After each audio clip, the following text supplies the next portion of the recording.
একটু আগে বিএনপির স্থায়ী কমিটির সদস্য জনাব সালাউদ্দিন আহমদ সাহেব বলেছেন, আমরা সবাই রাষ্ট্রের কাছ থেকে দাবি দাওয়া পেশ করি, খুব স্বাভাবিক, কিন্তু রাষ্ট্রকে আমাদের দেওয়ার চেষ্টা করা দরকার।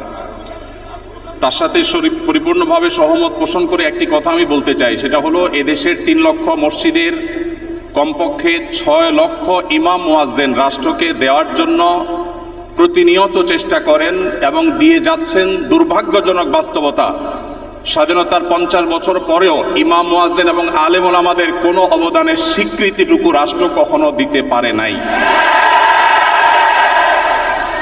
আজও বাংলাদেশের চেহারাকে যদি পরিবর্তন করে দিতে হয়, আজও বাংলাদেশকে যদি স্বনির্ভর করতে হয়, আজও বাংলাদেশের পরিবেশ সচেতনতা সৃষ্টি করে যদি সাফল্য অর্জন করতে হয়, পরিবেশ বিপর্যয় যদি রোধ করতে হয়, যে কোনো দুর্যোগ মোকাবেলা যদি সফলভাবে করতে হয়, দেশের শুধু মসজিদগুলোকে, ইমাম মুয়াজ্জিনদেরকে যদি রাষ্ট্র অন করে, ইমাম মুয়াজ্জিনদেরকে যদি সে সুযোগ দেয়, তাদেরকে যদি অন্তত কাজ করবার পরিবেশটা করে দেয়, আমার বিশ্বাস বাংলাদেশের চেহারা পরিবর্তন করতে আর কোনো কিছুর তেমন বেশি প্রয়োজন হবে না।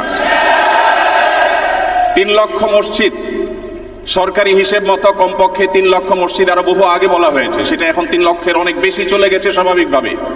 3 লক্ষ মসজিদে প্রতি জুমার দিনে 12:30 থেকে 1:30 পর্যন্ত এই সময়ের মধ্যে গড়ে যদি 100 মানুষ একটা মসজিদে জুমার নামাজে খতিব সাহেবের খুতবা শোনার জন্য আসেন, তাহলে 3 কোটি মানুষ হয়। বাংলাদেশের সমস্ত টিভি চ্যানেল, সমস্ত মিডিয়া একযোগে সবচেয়ে পিক টাইমে এত বেশি দর্শক কখনো পায় বলে আমি মনে করি না।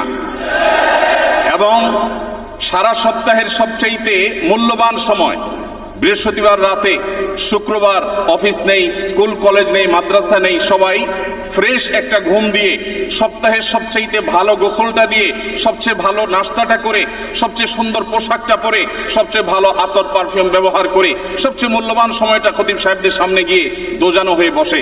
পৃথিবীর অন্য কোনো কৃষ্টি, কালচার, কোনো সিস্টেমে একসাথে একটা দেশের 3 কোটি মানুষকে অ্যাড্রেস করার এই সুযোগ ইমাম সাহেব, খতিব সাহেবরা ছাড়ার কারোর হাতে নেই।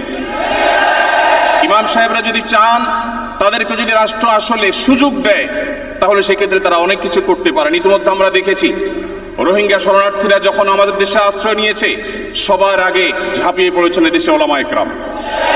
প্রতিটা দুর্যোগে ওলামা একরাম যে ঝাঁপিয়ে পড়েন, সেটা নিঃস্বার্থভাবে হয়, স্বার্থহীনভাবে হয়। আমার উদাত্ত আহ্বান যে আগামীর বাংলাদেশে এদেশের মসজিদগুলোকে, আলেম ওলামাদেরকে যেন রাষ্ট্র অন করে, তাদেরকে কাজের সুযোগ দেওয়া হয়।